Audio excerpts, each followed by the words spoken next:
Well, right now, more than a dozen people need a new place to live. This is after a very large fire destroyed several apartments near Fresno State. Crews battled the flames at the Maplewood apartment complex for more than 2 hours on Sunday.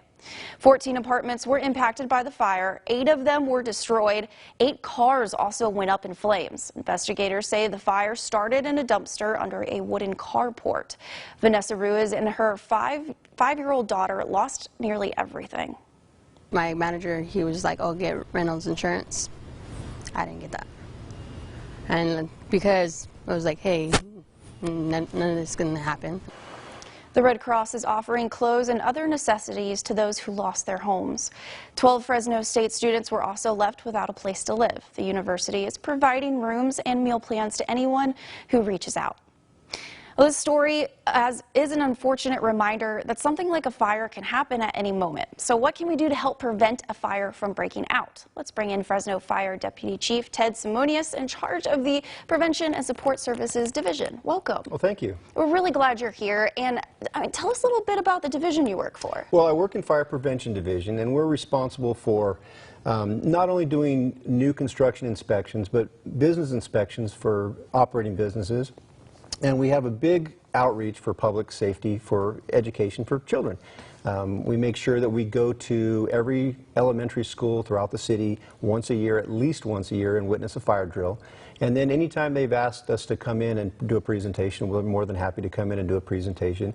And we bring in materials that the children can take home, coloring books and fire escape plans to develop with their parents and things like that. Oh, it's a great way to just a little reminder and to build it as you go on throughout life. Right. Well, with this division, you also investigate fires a little bit. How do you go about doing that? Well, our investigation division, they're made up of basically 3 members in the office plus a supervisor and 3 people that work a 24-hour shift out in the field. Generally, when we have a structure fire, they're called to the scene initially to start interviewing witnesses to find out what they've seen and what has occurred at the house. If it's a complex fire like this one at the apartment complex the other night, it's important that they call in additional resources to help them investigate the fire. The more people that are there to do the investigation, the easier it is to find out the source of the ignition and develop any leads on if there's any suspects. And do you guys investigate every fire that happens? Typically, at some level, there's an investigation as to what caused the fire. And sometimes it's the captain or the company officer that does the initial investigation to determine if it's human-caused, accidental, or maybe some kind of appliance that caused the fire. If it's pretty complicated, then obviously the investigators come in and take over and make sure that they can fully understand what caused the fire. Gotcha. And with some tips you would give people for fire prevention, especially in the household? Well, in the house, I suppose one of the most common ways that a house fire would start is somebody cooking and leaving food unattended on the stove. So in the case of when you're cooking, you shouldn't leave the kitchen unattended. Set a timer for yourself to come back if you have to leave for whatever reason.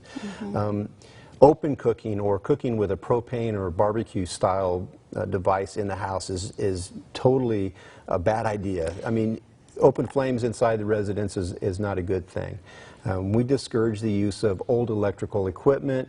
We discourage the use of extension cords. All of those things contribute to unsafe conditions that could start a fire. I mean, yeah, if you can just get rid of those little things, Right. A lot of peace of mind there. Right. On top of that, smoke detectors, of course. Smoke detectors is a big thing, and there's been a huge shift in the industry with smoke detectors over the last several years.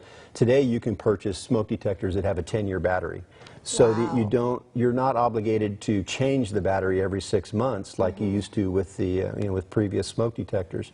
And they also offer multi-function smoke detectors that can detect in different ways for smoke, and they also have carbon monoxide detectors built into them as well. So the more money you spend on a smoke detector, the better equipment that you're obviously going to end up with. But we highly recommend purchasing the 10-year battery smoke detectors as replacements for the typical 9-volt battery. Yeah, I mean, absolutely. If it can help save your life in a case like that, absolutely. I mean, why not spend a little extra? Right. How about sprinklers? I know a lot of old houses don't always have it, but it's kind of... Right.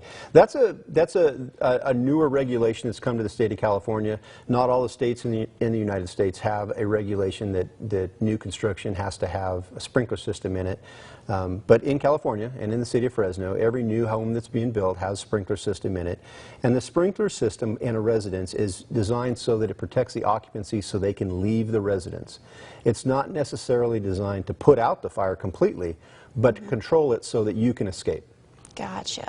And in the older homes, as you mentioned, that don't have sprinklers, you can retrofit sprinkler systems into older homes. Perfect. And it's a very valuable benefit for you to have a sprinkler system in your home. Gotcha. And I mean, we talked about your website. This has everything Yes, you could right. think of. Where can people go to get all this information? Well, I've provided you with the links, and some of them are pretty lengthy, so I'd rather not just blurt out all the letters of got them. it on So the hopefully screen, you can get them on the website as well.